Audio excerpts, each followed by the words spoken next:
lights fade, the curtains rise. New stories waiting behind our eyes. Charlotte and John with the final say, breaking down the screens in their own way. This is the final cut, where the real review. Okay, hello everybody. Welcome back to another of our Final Cut podcasts. And this week we've got a guest all the way from Canada, from Calgary, Alberta in Canada. There's a Scottish connection. Their guest tells me that his family is originally from Dundee. And I do know that Calgary itself is actually a small bay in the Isle of Mull, from which the city of Calgary in Canada was named. Anyway, the person that we've got on today is Michael Dargie, who, again, to use Scottish terminology, is a man of many parts, we say in Scotland. A man of many parts. He does many different things. He's an author, a podcast host, has done a bit of filmmaking, and also a bit of adventuring as well, a sort of self-professed adventurer. His main interests at the moment, I think, could be summed up as branding and storytelling. He's built a branding agency called Make More Creative. He hosts an acclaimed podcast on branding and entrepreneurship and creativity, which I'll mention more of in a second. And he also performs in comedy as Drop Bear with his performing partner, Jennifer McLean, who's called Panda. So Drop Bear and Panda.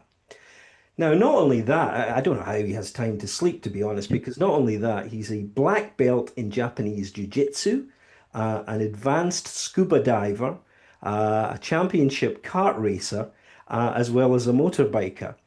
And also a proud octopus enthusiast, would you believe? He calls himself an occasional octopus whisperer, hence the background for those who are watching the video version of this podcast, in which we've carefully selected an image of a scuba diver with an octopus. Not Michael, but somebody similar.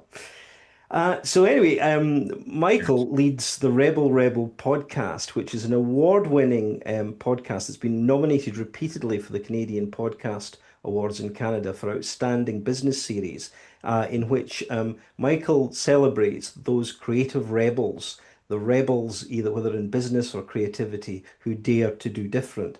And in fact, his life motto is, quoting from his website, is "Do cool and weird shit with cool and weird people."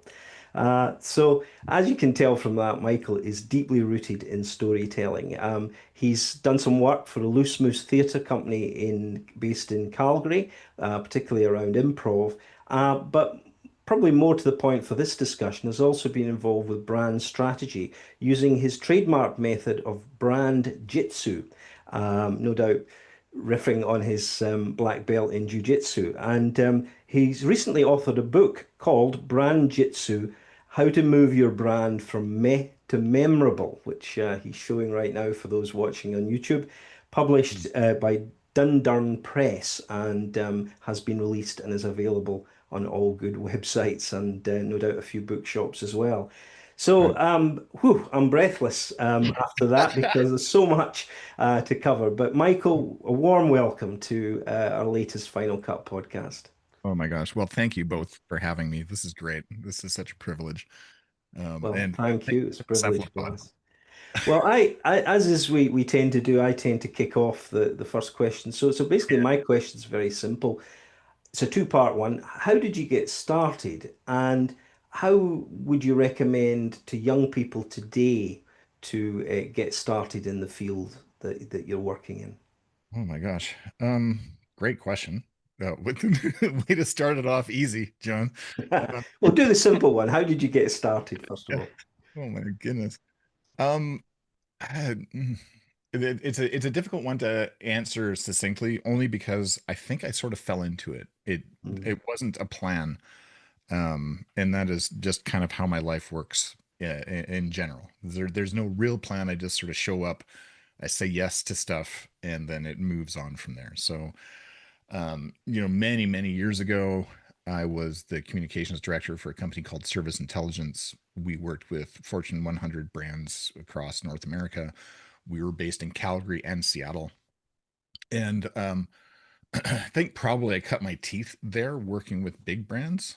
So, and what I learned along the way is that it's very difficult to move big brands. Like it's a Herculean effort.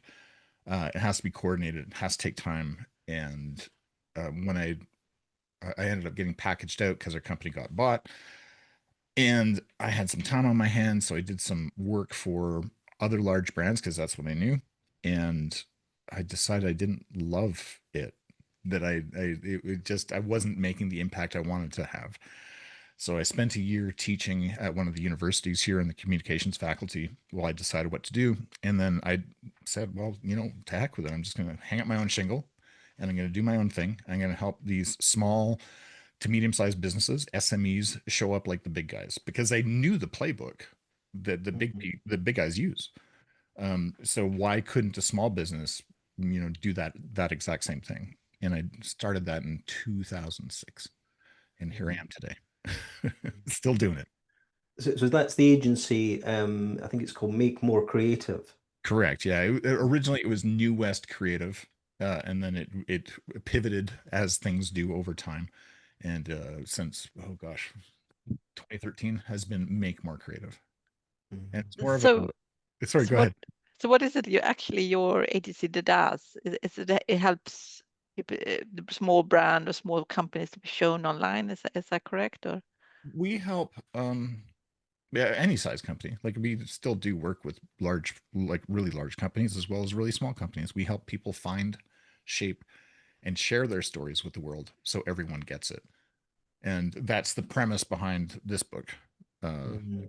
And that is I've taken everything I've learned over 25 years and distilled it into a book to be like, if you if you if you can't spend time one-on-one with me, at least you'll have a book and be like, you can read it and be like, oh, okay, that's what we need to do next. And it really is, I call it the world's cheesiest metaphor, which is the iceberg. And everything that we see, people ask me to do like a logo or a website or a whatever. That's all above the surface. That's the outward expression of your brand. And everybody wants that. And I get that. And we do love doing it.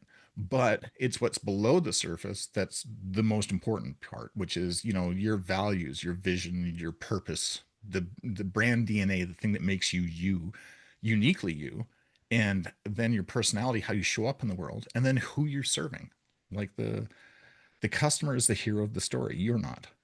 And so that's what the book is literally about, that everything below the surface.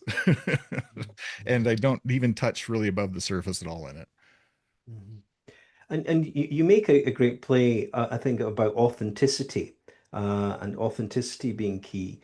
Can you maybe unpack that and also actually the name Brand Jitsu, which is in a way your brand name, how you came up with that and how it relates to what you've written about? No, I appreciate that. Well, okay, so let's chat about that first. Yes, I am a black belt in Japanese jiu-jitsu. I have not practiced in quite a long time, but I'm reminded of it every day when I wake up and I limp for the first,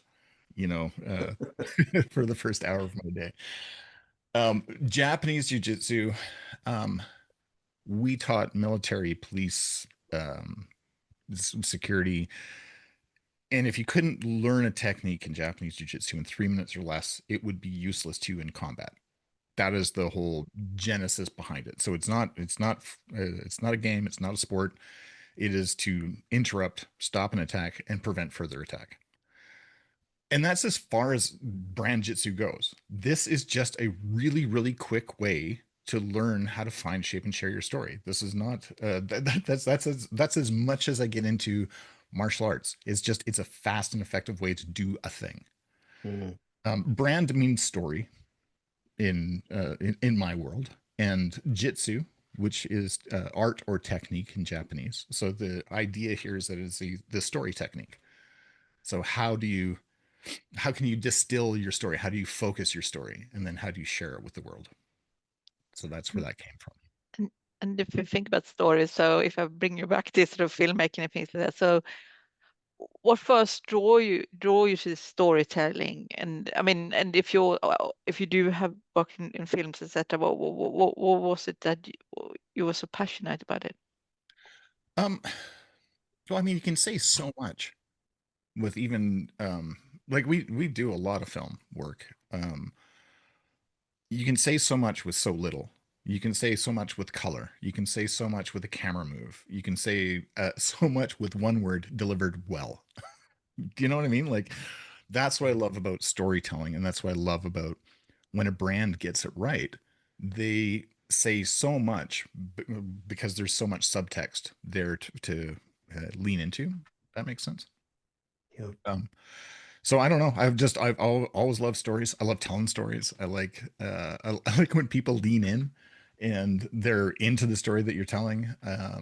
In film, God, we have done so many micro, like just really really short, and most of them are crap if I'm honest. But we're doing it to learn and to just do stuff. And what does it mean to change the camera angle this way? Like why use a Dutch tilt, or why are you pushing in or pulling out? Right? Like why? Everything has a reason. Everything has a purpose when you're telling that story. Mhm. That answers your question. Yeah, and to circle back to the second part of my first question about young people today, I just Mm, wondered, prompted by what you've just said, we're now in an age of AI where we can create films on VO3, sure. and young people particularly can do it. How do you see that for young people trying to get into what you're doing today? Do you regard this as a great opportunity or something more dangerous for creativity? Oh my goodness. Great question. I'm not entirely sure how to unpack that, but I look at it Mm, this way. So this phone, like I've shot films on this iPhone, mhm, um, good ones. And back in the day when I first started this adventure, you'd have a gigantic camera. You would mhm. have, you'd have battery packs, queued up and waiting, and um, he recorded on actual film, not on a card. Um, so technology advances, and so where we're at right now, where you can do some AI stuff. I mean, uh, it's just the next advancement. But how do you tell the story? And Mm. that's what matters. It's not going to tell the story for you. It might give Mhm. you some beats. If you are you familiar with Save the Cat? Yep. Yep. There, it's a really great way to learn how to tell film storytelling, like how to tell a story in film. Breaks out, um, scripts and beats and what needs to happen here, what needs to happen there. The um, AI can only get you so far, so maybe you don't have to even have this anymore, right? You can just prompt a scene, but you still have to be able to tell that story, and you also have to know how to cut it. Like I'm not sure if you do. Editing on your own, like in Premiere or Final Cut or whatever. Yeah. But CapCut, but yeah.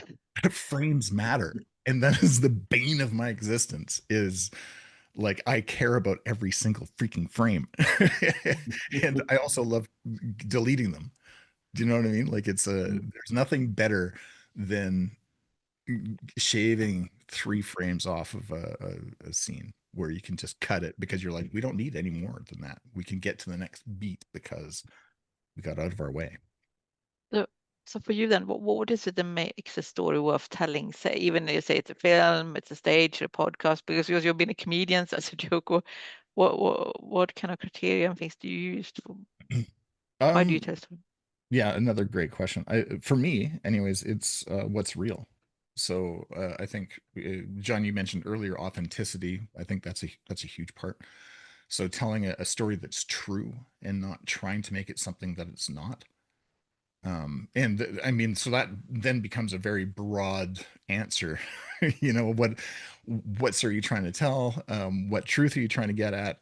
In the opening of my book, I talk about this lady that I know, her name is Jen Bain, and she's a very, very talented puppeteer. She works on Fraggle Rock, if you're familiar with that. Uh, Yeah. Yeah. Jen. So she's an extraordinary puppeteer, like mind-bending what she can do with a puppet. And we're doing a show at Loose Moose called Maestro. And I'll be real quick about this answer, but 14 improvisers start, only one improviser leaves and wins at the end. So as the scenes progress, they get voted off by the audience. So there's three of us left: myself, another guy, and Jen. Myself and this other guy, we do a scene. We get the audience gives us a 4 out of 5. So we're like, yes, we're gonna go and we're going to the final. And I'd never won a maestro before, so I was really excited. And then Jen had to do a solo scene, and she walked off stage. She asked for a coach to be brought on. She asked for a spotlight. She walked off stage. She comes back with this puppet of a dog, and she lies down on the couch and goes to sleep. So our theater holds about 200 people, and it was packed that night. So she goes to sleep, and the dog is on her chest, also sleeping. You can sort of see it sort of heave, do a deep sigh, and the audience laughs. The dog notices the audience, and the audience loses their mind. They're just like, they laugh even harder. So the dog gets really excited by this, tail starts wagging, and then the dog tries to nuzzle Jen awake because, like, hey, there's an audience. Did you know there's an audience? Right? Like, all the 5 minutes of this dog existing on stage without a word being said, and I'm almost in tears, honestly, just like remembering it, and I get chills every time. That is what's important, because if you're a dog owner or a pet owner, you know the truth of what just happened. And it wasn't, we didn't try, she didn't try to make it anything more than it is. She just let that dog exist. And we got to see the humanity of it. We got to see her try to push the dog away so she can go back to sleep. We got to see the dog try to, do dog things. And I honestly think that's the magic of it. So when you can tell a story truthfully, whatever that happens to be, that's what sticks. There were, my God, there must have been 100 scenes that night, but that's the one I remember because that's the one that was true. Yes, yes.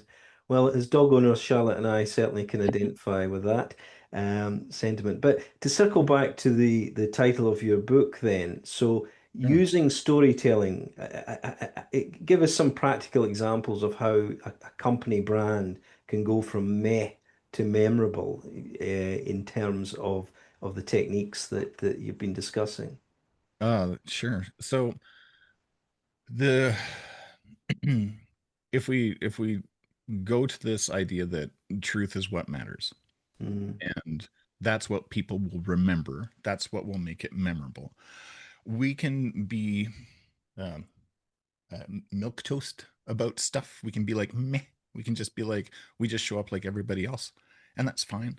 For some companies, that's just how it is. Like, and I'm not picking on realtors, but people that sell houses, they typically are the exact same. You see them on the bus bench. You see them on the side of the bus. They're always doing the same thing. That's yep, that's we can attest to that. okay. So that's meh, but it's expected, right? It's just kind of like the thrum of that industry. But if you want to be memorable, you need to, maybe fight against that. Show up different. Be the contrast. When people are yelling, sometimes it's better to whisper. Mm, Um, so knowing um, knowing what the circumstances are allows you to show up differently, to contrast what's currently there. And I think that makes a huge difference. I did a campaign for a funeral home, and it was so successful. And it was basically Life by Mary. So it just had this picture of this lovely elderly woman carrying a surfboard, living her best life. mm, Life by Mary, Celebrations by Pearson's, because it was about celebration of life. Like, what do we leave behind? Like, mm, what do you get to do in this life? And how important is that? How do you want to be remembered? How do you want other people to remember you? And so instead of, diving into the world of death and sorrow and sadness and all the rest of it, we just showed somebody living their best life. And then we had like Life by Lou, which was this elderly gentleman with a grandson on his shoulder. Who's Lou? Lou could be the kid. Lou could be the elderly guy. It doesn't really matter. Like, people die, but we're not making people feel bad about it. We're instead inspiring people to have fun, be you, have a great life. Mm, So I, I think that's the magic of it. mm. can I just ask you this question? You describe yourself as being cool and weird things, and doing weird things with weird people. What's the weirdest collaboration you ever had? And what did it come from? This it's brilliant, but how did you come up with that concept? Well, I find myself being attracted to experiences. So, yeah, that's all that we get. You can't buy an experience. I mean, I guess you probably could buy like a dive experience or whatever. But I'll use an example. Um, this summer, I'm doing a book tour. Doing a book tour on my motorcycle, and my youngest son just bought a new motorcycle, and he's out on Vancouver Island. And he's like, "Hey, Dad, let's meet up in Port Alberni. There's a place called the Swept Away Inn." And I'm like, "Okay." I'm like, "What?" Shameless plug for these guys. They're delightful. It's a tugboat that has been converted to a 7 suites that you can live aboard. You live on this tugboat for for as long as until your money runs out, I guess. But it's like a hotel on the water. And meeting these people, they are just the coolest and weirdest people I've ever met. And so my son got there a day before I did, and he meets a couple from Germany. And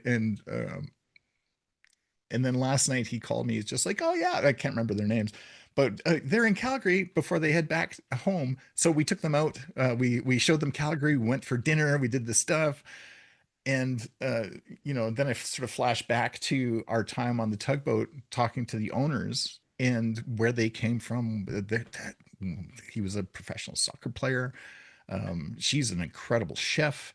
So they're multicultural. Um, and they're living their best life. And I find that I get attracted, I get sucked into the orbit of people like this that are just living life differently. Yeah. And that obviously I guess relates very closely to the Rebel podcast that you've set up, which is to celebrate those who dare to do different, which I think is what again another one of your mottos. So talk us through that and some of the guests that you've had and perhaps things that you've learned from talking to those guests. Oh, I love that. Yeah, the Rebel started as an itch to scratch back in 2018. I think probably 2017. I was thinking about it. I'd heard about podcasts, and I decided that I wanted to do a show that could shine a light on my friends. So that was season one. I was just like, I want to learn how to do a podcast. I don't know how to do it. I'm so curious about it, which also is one of the driving factors of my life, is just curiosity. Mm. Mhm. How do you do this? And so I ended up interviewing a whole bunch of friends, and throughout that, I learned how to be a podcast host. I learned what it was. I learned the structure I wanted for my show. I decided that creative rebels and entrepreneurs are my people. I just wanted to understand, why did you zig when other people zagged? Like, why did you go left when other people went right? I'm just passionately curious about that. Like, why? Um, I have not had one guest on the show that has not inspired me or has given me goosebumps. Like, I get like you know what I mean? Like just that. Yeah. Yeah. Yeah. I talk to them. I'm just like, "Oh my God, like that's such a cool, what? Why did you do what?" um, I've had some big names on the show, but it's also not about that. It's about the smaller names, people you haven't heard of, the people that, you know, and created their own thing. Like I'm thinking about Tony DeRosier, and I mean she's a big name in some circles. She created the beeswax food wrap. She invented that. She Mm. Wow. invented that Right. category. globally. Mm. And it's like, what? So I get to hang out and talk with her about why? Like, what gives me the right to do that? You know, we had, So, sorry, go ahead. so who has been the most surprising guest or someone you thought would never appear on your show? Or Um, well, probably the one with the biggest name recognition is probably Joe Foster, the founder of Reebok. Um, he kicked off season 5 for us. If you ever watch he's such a genuinely nice human. Like, oh my God. Like, yeah, it just you talk with him for ages, and nothing feels pretentious about him. Also, he's just genuinely loves how he got there. He'll happily talk about the struggles that he had getting into the American market, and then he'll talk about Arnhil Martinez, which was his guy on the West Coast that it kind of helped launch this whole thing during the aerobics boom. Just a kind, gentle human doing stuff and just pushing limits. that's nice. Like, and I can't understand. He's like, I want to go to America because the market there is 10 times the size of the UK. He's probably won that. But he was relentless about it. It took him like a decade to break into that market. Like, what tenacity. It's amazing. Yeah. One person I would love to interview is Thomas Hilfiger, because I used to buy his clothes when I was younger. I never realized he was actually a person. It was in Sweden, and we thought we just thought it was a brand, and then I was amazed to find out that it was actually a real person. So, Yeah, and obviously this Rebel podcast has I mean I saw stats that it's been listened to in 85 countries, Yeah. and it has been nominated multiple times for awards. But it's not the only podcast that you do. I was quite interested. You've parlayed some of your comedy background as well, to this Drop Bear and Panda Saves the World podcast. Now, for those outside Canada, maybe explain to us who is Drop Bear and who is Panda, and Well, how are you saving the world? oh my God. Well, and this has changed also. So I thank you for asking that question. I'm Drop Bear, and Mhm. my girlfriend is Panda, Jennifer Right. McLean. She also, shameless plug, wrote a book called An Ode to Myself, which is a book of poetry written by a cat for cats. Oh, I see. okay. Yeah. As And you she, do. yeah, as you do. She's the brains really behind the whole operation. A drop bear, for those that don't know, is basically a feral koala. If you've ever been to Australia, the idea is that the koala bear will drop out of the tree. And the reason why I ended up with that name is, I think, pretty much because I'm pretty cute and cuddly, but because of my jujitsu training, I'm maybe a little dangerous. So that's where that came from, and it just rolled off the tongue. Drop Bear and Pandas Save the World. We did 90 episodes, and we were nominated for the one of the top 10 comedy podcasts alongside Amy Schumer and Kevin Bacon, if I can name drop. Wow. Um, and we ended sort of early pandemic. I just ran out of energy for it. It took a lot. It was a heavy lift to produce that show, and I needed to take a break from it. And we have now come back with Drop Bear and Panda Save Canada, and Ah, yeah. that has that's now showing up. We got the third episode that is currently in the edit process. And the idea, behind Drop Bear and Panda Save the World was we took whatever was happening in the world that day and we celebrated the people that were doing the right thing. We had a sponsor, the Friday Sock Company, where we would send people socks that were doing good things in the world, like just cause we're just like we just wanted more positivity in the world. So we'd Good, I send think. socks to them. Good. We did sock jingles with a guy named Rob Mitchelson, who's a comedian here in Calgary, very talented musician, and he would do our sock jingles for us. And it was so stupid. It was, and again, this is just one of those, We're just doing it because it's a laugh. Like, let's just Yeah, have some fun. yeah. And Drop That, Everything to Save Canada is what's cool about Canada, like especially with the current climate, with yes, our I was going to Yeah, say, you know, friends down south. yeah. Love them. but so you show Yes. it's worth saving. Yeah, yeah, Yeah, yeah, yeah. yeah. It's And just ho- silly. can I just ask, how is your background in comedy? How do you think that has shaped your approach to sort of directing and producing? Well, do you do you do you tend Mm, to sort of land on a more comedic angle, or how does that affect you, I think? uh, um, I think like so. Great question. That's a deep cut.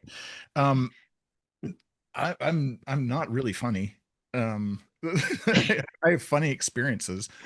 I tend to see the world through a slightly twisted lens, and I think that helps me.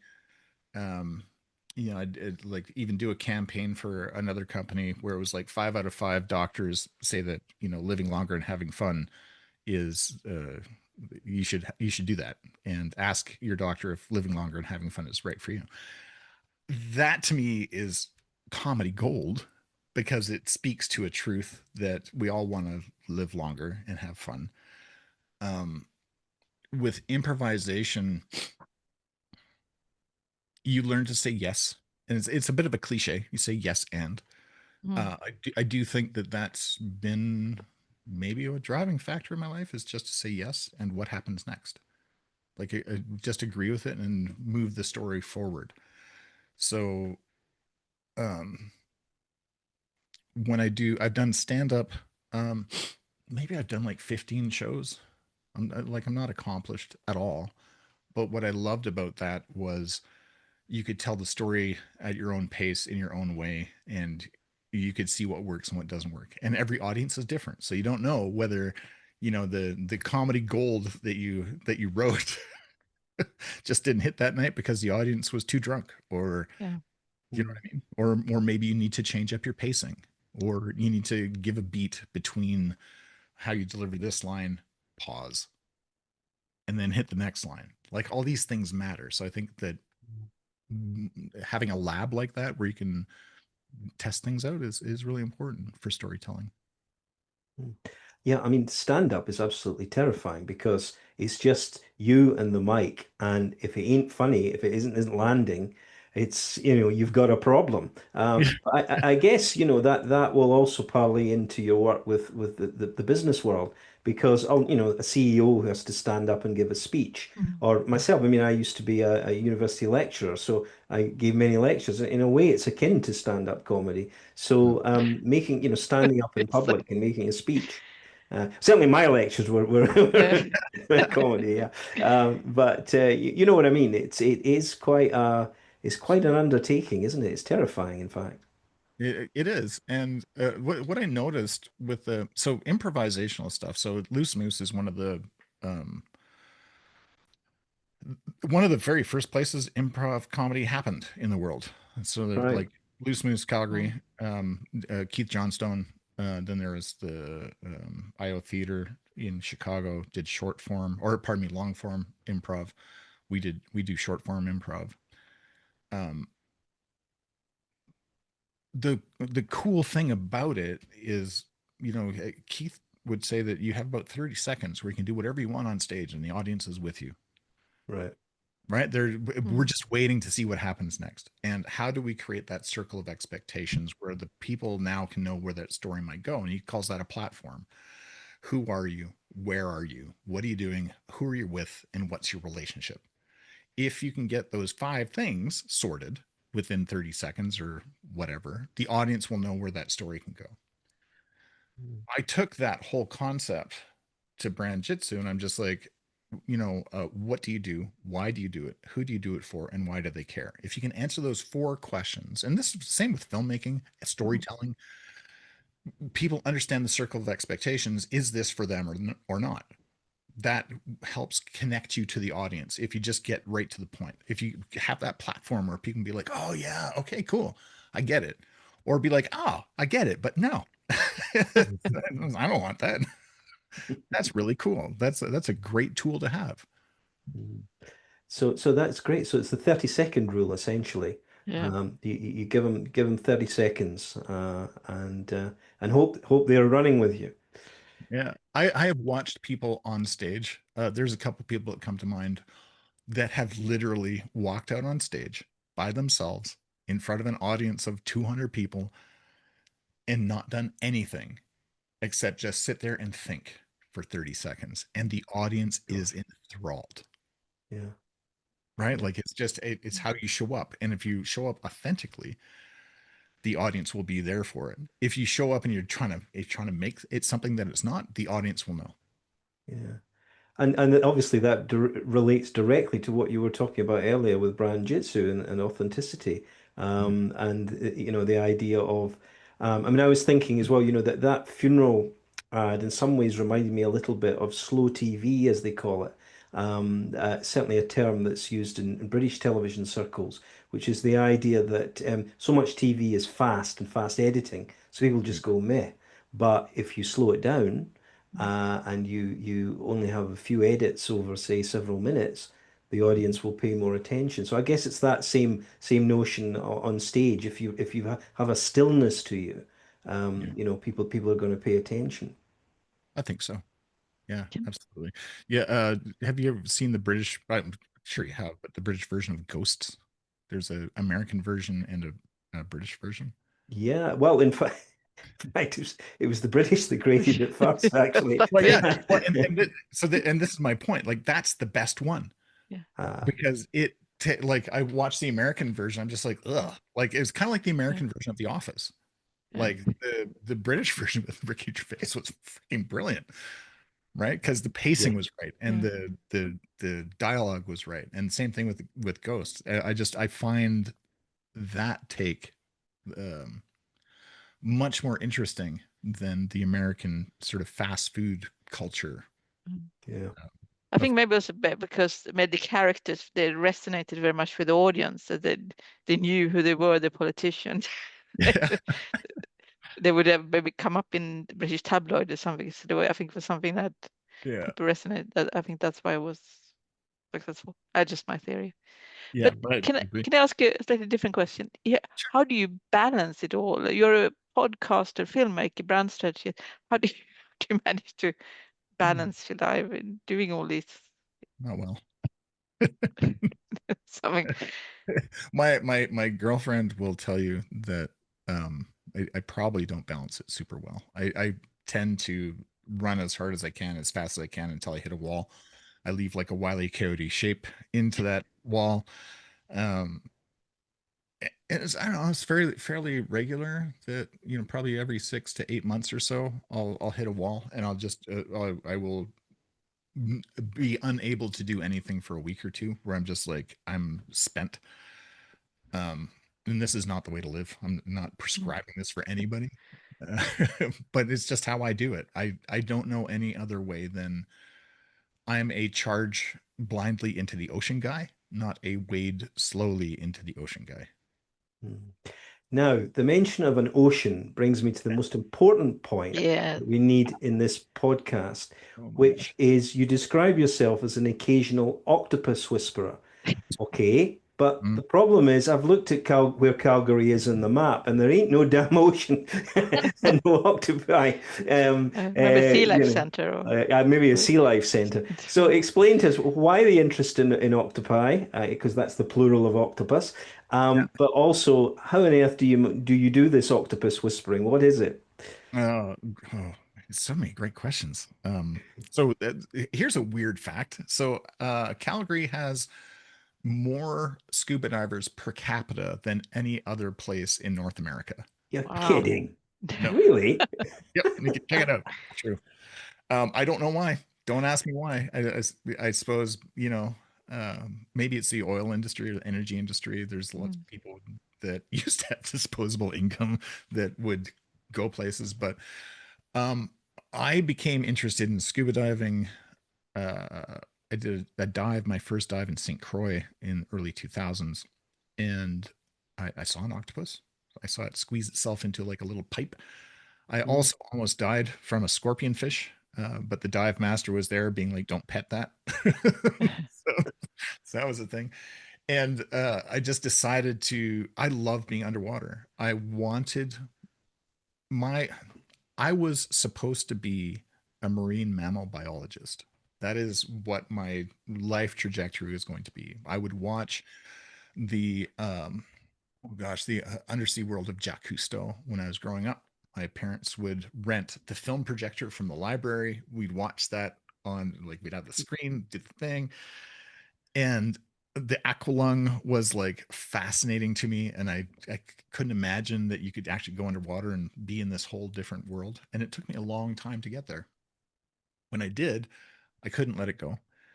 And it just so happens that the west coast of Canada, which is just a stone's throw from where I'm at, it's not very far. I did it in 11 hours on a motorcycle on Sunday.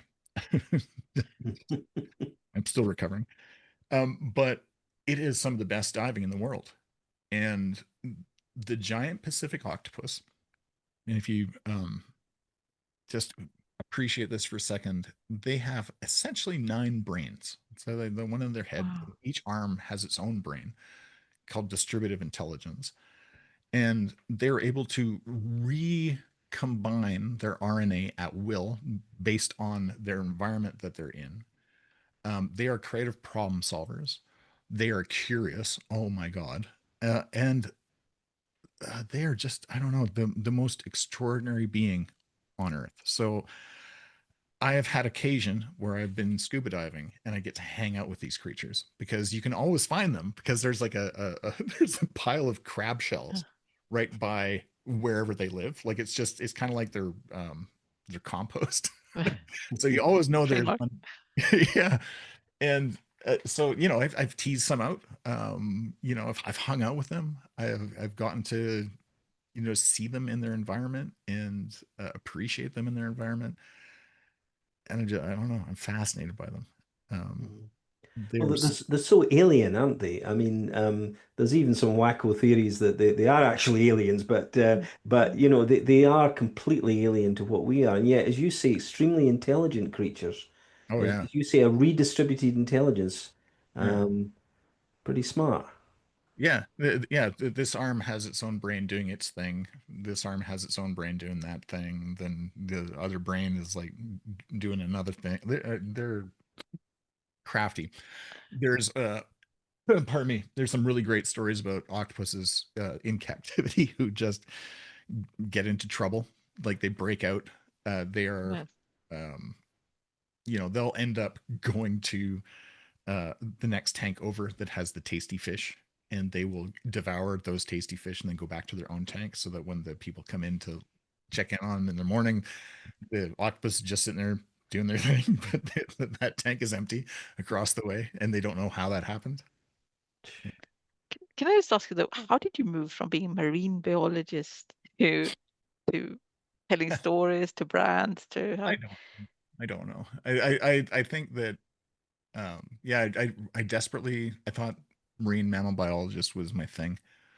Um, we moved from I grew up just outside of Toronto in Canada. We moved to Calgary when I was 10, and that changed things for sure. That's where I got introduced to Loose Moose Theater. My parents took me to Loose Moose when I was 10 years old. Probably not the right age to learn improvisational comedy, if I'm honest. Um, uh, so I think just things changed and shifted, and I would say probably like learning improv comedy at such a formidable age, certainly making up stories as you go, saying yes and what happens next has been a huge part of my life. Every decision I've made tends to be, yeah, like, let's try it. Why not? What's the worst that could happen? Knock on wood. And Well, listen, Michael, it's been a real pleasure talking to yeah, you, and that idea of many brains and several tentacles, I think, has translated itself into your life for sure. Yeah.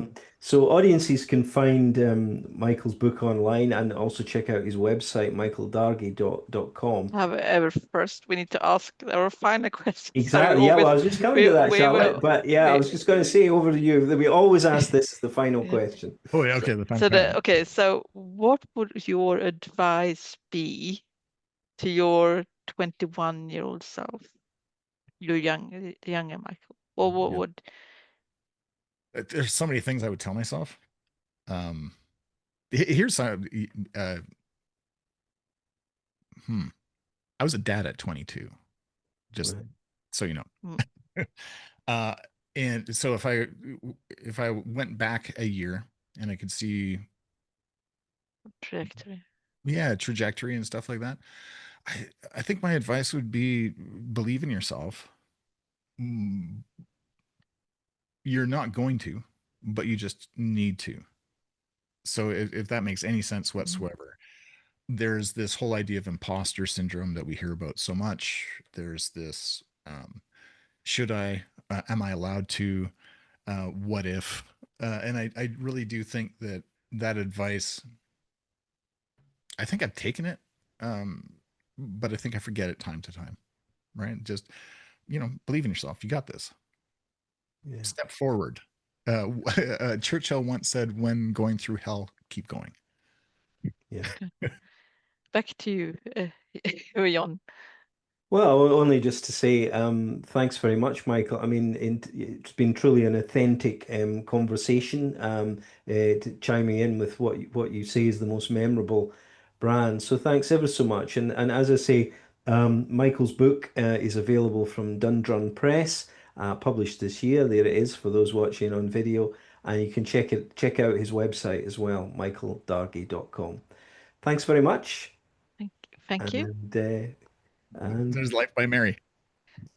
Oh, Yes. that's lovely. Life by Mary. Cool. Yeah, sorry. Cool. Thank you so much, Mm, guys. This has been lovely, and you are such great hosts. I appreciate you.